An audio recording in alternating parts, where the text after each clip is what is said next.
All right, are we ready? Here we are ready. All right. So we've got some new equipment in that was donated by a generous individual from Mississippi, which we appreciate greatly. And we're just going to kind of talk through it. So some of the first stuff we have here, so we have two full kits. The two full kits will be carried by the two medical personnel, myself and Dustin.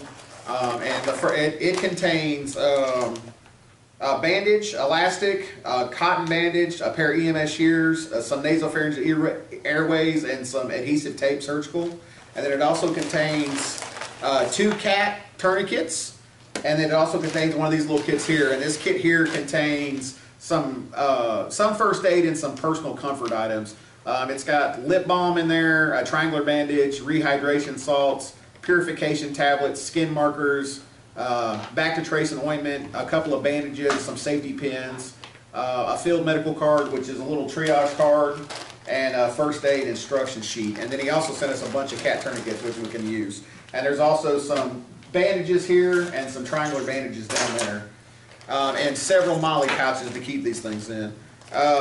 One of the best things in here that I've kind of told y'all about that I'm a big fan of, and if I can find it, is that it? No. Is the triangular bandages. I think everybody should carry these, especially in any kind of first aid kit. And the reason, is that a triangular bandage down there? Oh, these are just compressed gauze. One of these two is the triangular bandage. It'll be this one's already open. Yeah, well, they both have them in there, so that's what threw me off. So a triangular bandage is one of those things that you can carry in that everybody should carry in their first aid pack, because they're just one of the best inventions in the world as far as when it comes to first aid. You can pick these up at Walmart or anywhere like that for a little bit of nothing. I love them. Like I said, I carry them in about every pack I have, simply for the fact of that they'll do just about anything. So some of the things you can do with a triangular bandage is, especially with the cloth ones, they typically come in muslin or they come in this paper type. Yeah. And then, so some of the things you can do, Dustin's going to show. All right, that's fine. So some things you can do with this bandage is, one, you can wrap it up like a standard bandage if you need to. If you just need to use it as a regular bandage, you can take it and roll it.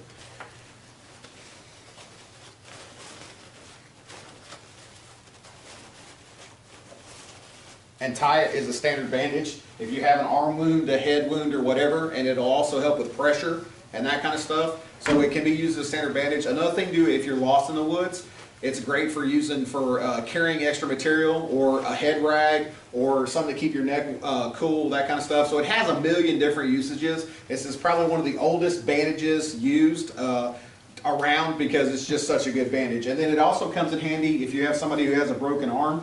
You can use it as a sling and swath.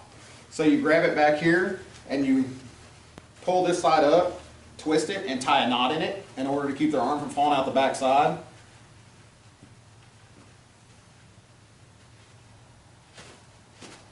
And then this side you bring up and tie around the back of their neck. And then if he puts his weight in his arm, it keeps his arm in a neutral position on a broke arm and that kind of stuff.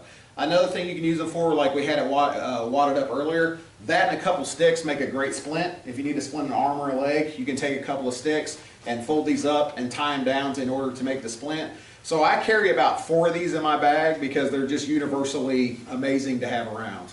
So they're really good piece of equipment. There's 2 in this little kit that we're going to give you that are going to help you out with that. The other thing is the cat tourniquets. Everything else in here is everything else in there is pretty well self-explanatory. I just want to spend some time with this one. But the cat tourniquets, I'll let you. There's 2 of them in the bag. This is the way they're folded, and so they'll lay flat. So when you pull them out, they're not put together all the way. It actually goes through the second buckle before you put it on. So when you unhook it, you put it through. Everybody see what I'm talking about here? There's a second buckle. You actually bring it through that second part of the buckle before you use it. And then what you do is you're going to place this on your leg, such as Dustin's doing, and you're going to get it as tight as you possibly can. And then where this comes in, this is where the final tension comes from. So what you do with this is this unhooks off of here, and you spin this until you get it tightens it up enough and cuts off the blood flow where you can no longer feel a pulse in the extremity. It's got a band on the inside of the other band then, I guess? Yes, it has a little piece of elastic there that pulls it tighter. Okay. This holds it in place, and then you lock it under to keep it from moving. And then, as Dustin was saying earlier, anytime you do this, you typically want to put a T on the forehead. That way they know that there's a tourniquet in place when they get to wherever they're going. And time to put it on. And the time to put it on. The other thing you want to do on these is, this is for extreme bleeding that you cannot control. Always try to use your direct pressure elevation and pressure points if you know them beforehand. We don't teach pressure points to lay people anymore, but we still use them in the medical field. So if you can try those first. A tourniquet, unless it's like a complete amputation, is never the first line of defense. Is that a good way to put that? Or close to, maybe? Or close. I mean, if it's a Like you got one dangling. yeah, if it's dangling or something like that, like Yeah. and there's massive blood loss, there's no other way for you to get it controlled, then you may want to do that. But for the most part, if this is a final episode. That's why I said that we do the basic first aid class, and we'll talk about how to do it, pressure points and elevation and Right. and direct pressure, because those first things. Because anytime you have a cut, the first thing you're gonna do is apply direct pressure.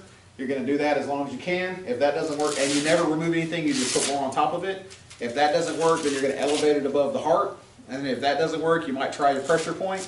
And if that doesn't work, then we go down this path. And follows. The good thing is that you can take them fully apart and say gunshot wound that actually hit the femur, and you can bring it up And get it. and actually go back through the buckle. You don't have to just say, hey, hold your leg up and we start Right, trying to right. feed it through. You can put it back through here. And then once you cinch it down, that's when you can start turning. And the other thing too, like like we were talking earlier about with that bandage, these will hold on splints as well.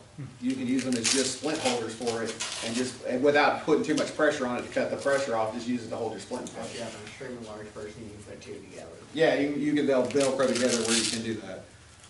So, they're nice, I mean, and they're very nice. And they're not cheap, so I appreciate I mean, this is not these are about $23 a piece right now, aren't they? So, I mean, for us to be Depends able on to where have you get these, them from, probably. Yeah, I but- think they're more than that. but even from the medical Wait, supply, they're not cheap pieces of equipment.